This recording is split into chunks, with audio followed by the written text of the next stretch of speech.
Good morning students. In previous video we already have learned about the microorganisms and harmful microorganisms. So harmful microorganisms causes different types of diseases.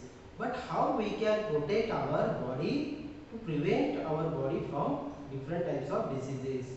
So we can protect our body, but we have to follow some steps in our life or day-to-day activity. So how we can protect? See here, we can protect ourselves and other from harmful microbes or microorganisms by doing some activities. First activity, that is the washing hands before eating, before and after preparing food. So every day you should wash your hand before eating, before and after preparing food also, as well as and after using the toilet. Washing hands with hot water, with water, so kills the bacteria. So this is the one good habit.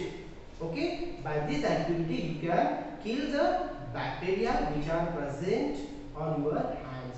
So every day you should wash your hands with soap, or soap, or nowadays chemicals are also available like sanitizers, because of corona. Nowadays everyone is using sanitizer, so no, so that is why we should keep out. That is why, see here, we don't know. Okay, we touch the many things in our day-to-day life, and we don't know where the microorganisms are present. That is why we should wash your hands every day. How? Nowadays you are using the sanitizers, okay, due to the corona only. Yes or no? Next thing, so this is the one good habit. Second thing, covering our mouth when we cough or sneeze. Nowadays we are using mask. Yes or no? Yes, same way. So this is the one good habit. Whenever you cough or you sneeze, you should cover your mouth with one cloth, or you can use the handkerchief also, to prevent the harmful microorganisms from spreading through the air to other people.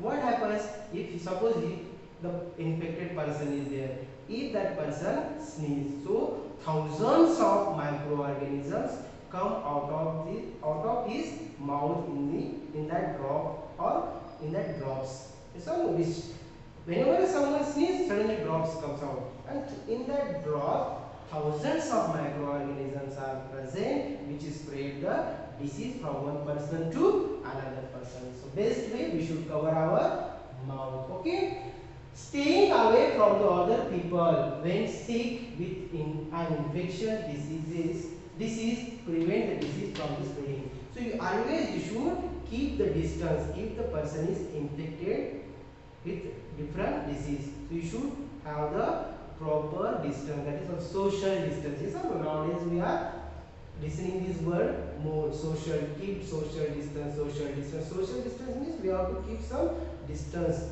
Okay, or you can keep your body away from that infected person to avoid the disease. Okay, next one, avoiding the consumption of stale food. Stale food means shade, anna, or food that has not been cooked properly. So try to avoid the stale food, which one prepared one day before or 2 days before. And second one, that is the uncooked food, because it contains the bacteria which can causes the different diseases.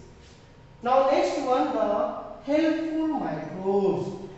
I said you in previous video, there are some microorganisms, they are harmful, but some microorganisms are there, they are helpful to us. Okay, how they are helpful, what type of microorganisms are there, that we'll see now. So you can see here, helpful microbes. When bread is made, microbes called yeast is added to the dough to make the bread rise. Yes or no? So yeast powder is added in the dough to make it fluffy. Okay, so yeast is one of the microorganism. Next one, yogurt is made by boiling milk and adding special bacterium to it. One more example I will give you. Do you know curd? Yes.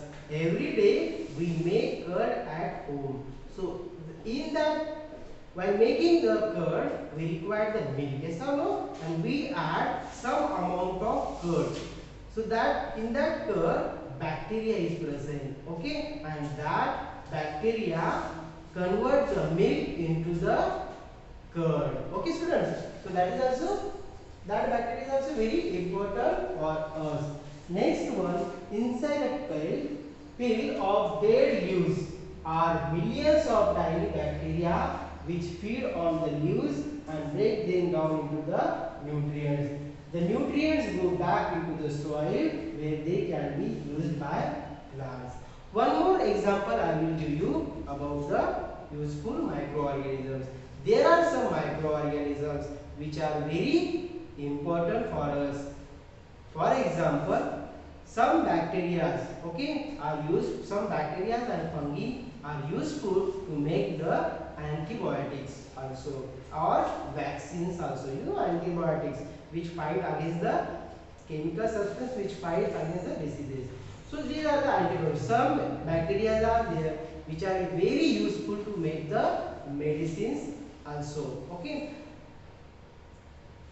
I hope you understood about the useful microorganisms. So today we will stop here. Remaining part we will see in our next video.